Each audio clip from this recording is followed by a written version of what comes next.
Here with the 511 Tactical Trainer 2.0 Low.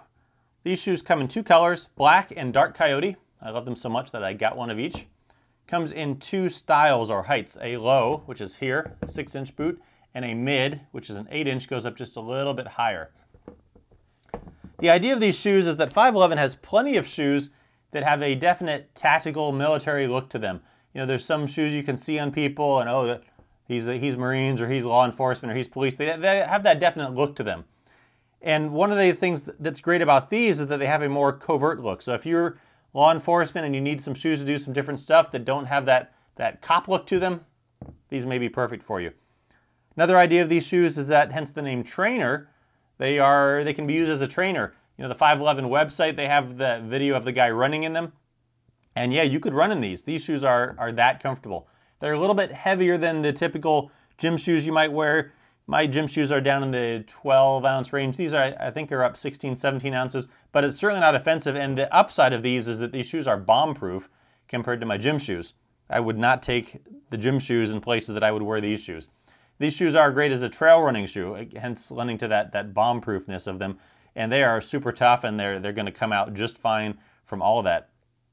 What else? Just a great everyday shoe. You know, one of the other reasons that I got these shoes was that I wanted a lightweight, low-cut hiking shoe.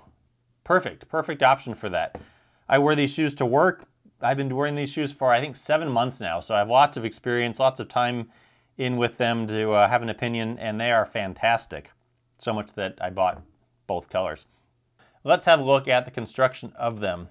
The upper, they have suede, and then they have two types of mesh, a closed, tighter mesh, and a more breathable, lightweight mesh here. And these are great for getting your feet to breathe. You know, your feet, you're still going to sweat in these after 10 hours of wearing them. My feet are a little bit moist, but you pair them with some good moisture-wicking socks, and really they do a very good job. And I think especially compared to what you might have if you were wearing a full leather boot. So they do very well as far as breathability with them.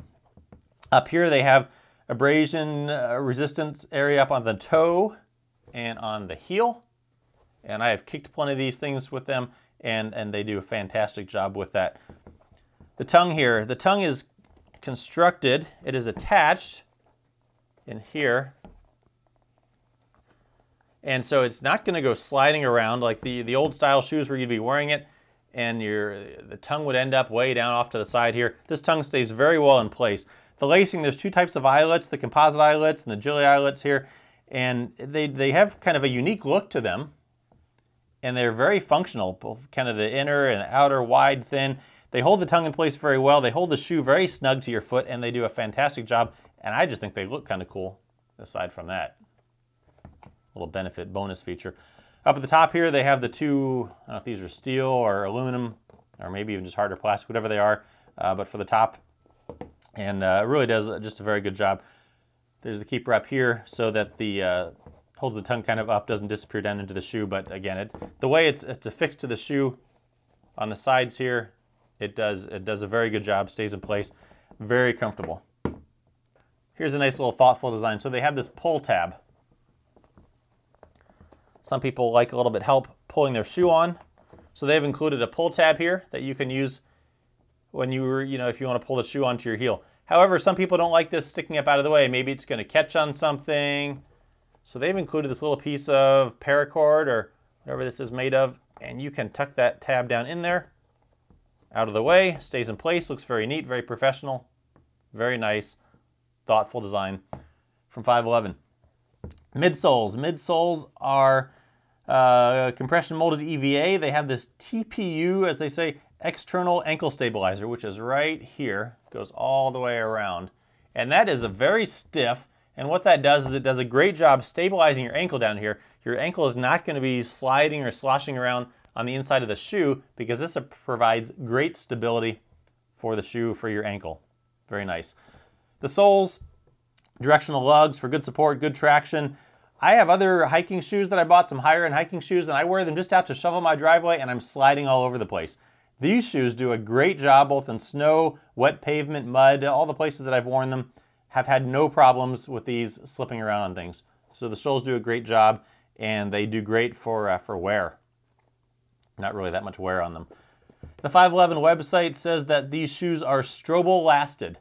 Now, I don't know about you, but I had absolutely no clue what strobo lasting meant, and I think that probably 95% of the population also has no clue what strobo lasting is.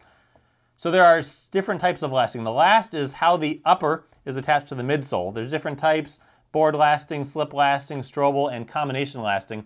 And that varies from board lasting, which is a very stiff, more stability type design, all the way down to slip lasting, which has really no board on the base of it, and it is a lot more flexible. Strobel lasting, the shoes, they're constructed with a little thin layer of material acting like a sock liner almost that stretches around the perimeter, and this provides a good kind of blend of both stability and flexibility. So for this type of shoe, which is going to be a hiking shoe, a trail running shoe, a training shoe, the strobel lasting is a great combination of the two to provide both the stability and the flexibility. So there's the little lasting tutorial for you. The laces. These have what 511 refers to as sausage laces. These are an ingenious design, whoever came up with it. And you can see here that the laces have this sort of sausage link appearance to them. And this does a great job when you tie them for keeping them tight and the knot's not coming undone. My one and only complaint about the shoe is that the laces are a little bit long. If I tie this down like my foot's in it, and I even these out to just about the same length, the laces tend to almost come down and touch the ground. I'm suspecting that they have the same length, there we go, the same length of laces that they use for almost all of their shoes and boots together. I just wish these had a little bit shorter lace option that you could get so that the laces weren't so draggy. I've not had any problems with the laces. I just wish that they came in a little bit shorter option. How about on the inside? Ortholite footbed comes out if you like. On the inside of the shoe here, the lining does a great job. It has this moisture wicking lining and really does a very good job as far as comfort and getting the sweat out of the way. Nice job with the lining there. But like I said, they come in two colors. I love both colors, depending on what you're wearing them for. They are both fantastic. I'll go ahead and put them on for you just to show you that these shoes have several different uses. You can wear these shoes with shorts as a hiking shoe. You can wear them with jeans. You can wear them with some of the Tacolite pants, and they are functional with all of them. And I'll go ahead and put them on, give you a little spin around, throw on some music, and I'm going to try not to get too carried away, but sometimes it happens. I apologize if I do, but here you go.